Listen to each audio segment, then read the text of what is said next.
మహాసేన అధ్యక్షుడు రాజేష్ గారు ఇప్పటి నుంచి తెలుగుదేశం పార్టీ నాయకుడు రాజేష్ గారు అవుతారు. ఇప్పటి నుంచి రాజేష్ గారిని మనస్ఫూర్తిగా సాధారణంగా ఆప్యాయంగా తెలుగుదేశం పార్టీలోకి స్వాగతం పలుకుతున్నాను.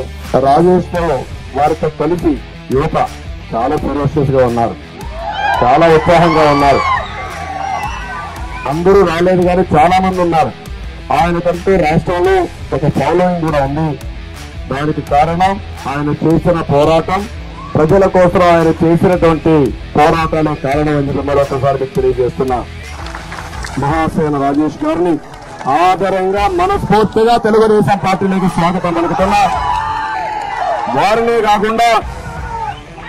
కాకుండా వారితో వచ్చి కార్యకర్తలు, ఇక్కడుండే కార్యకర్తలే కాకుండా రాష్ట్రంలో ఉండే కార్యకర్తల్ని, ఆయన అభిమానుల్ని మొత్తాన్ని, ఈ మహాసేనని తెలుగుదేశం పార్టీకి స్వాగతం పలుకుతున్నానని చెప్పి కూడా నేను తెలియజేసుకుంటూ ఇప్పుడు చెప్తున్నా, రాజేష్ ఒక వ్యక్తి కాదు, తెలుగుదేశం పార్టీ యొక్క వ్యవస్థ సహకరిస్తుంది.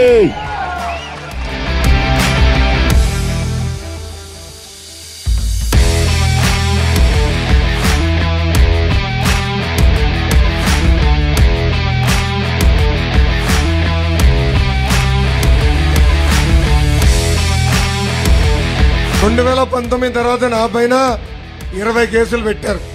అటెంప్ట్ మర్డర్ పెట్టారు, SC ST కేసు పెట్టారు. ఇక్కడున్న రాజేష్ పైన కూడా నా రికార్డ్ బీట్ చేశాను. 4 కేసులతో బీట్ చేశారు. రేపటి నుంచి కోపంగా ఉన్నా నేను. రేపటి నుంచి ఇంకా స్పీడ్ పెంచాలి నేను.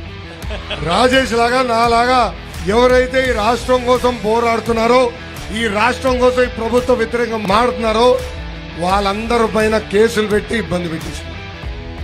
రాష్ట్రంలో ఏ మార్పు అయితే రాజేష్ ఆశించాడో ఆ మార్పు కోసం గతంలో రాజేష్ కూడా జగన్ ని సపోర్ట్ చేశాడు. కానీ ఈ సైకో జగన్ చేసిన విధ్వంసం చూసి ఏ మార్పు అయితే రాష్ట్రంలో ఆయన ఆశించారో ఆ జగన్ వల్ల అవుదని తెలుగుదేశం పార్టీలో చేరాడు.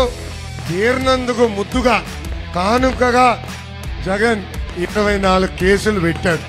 ఆయన భయపడకుండా దమ్ము ధైర్యంగా నిలబడి ఈ ప్రోగ్రామ్ ని జయప్రదం చేసిన మా రాజేష్ కూడా నా హృదయపూర్వక ధన్యవాదాలు తెలుపుకుంటూ మీ అందరి దగ్గర నుంచి నేను సెలవు తీసుకున్నాను. Thank you very much. Thank you so much.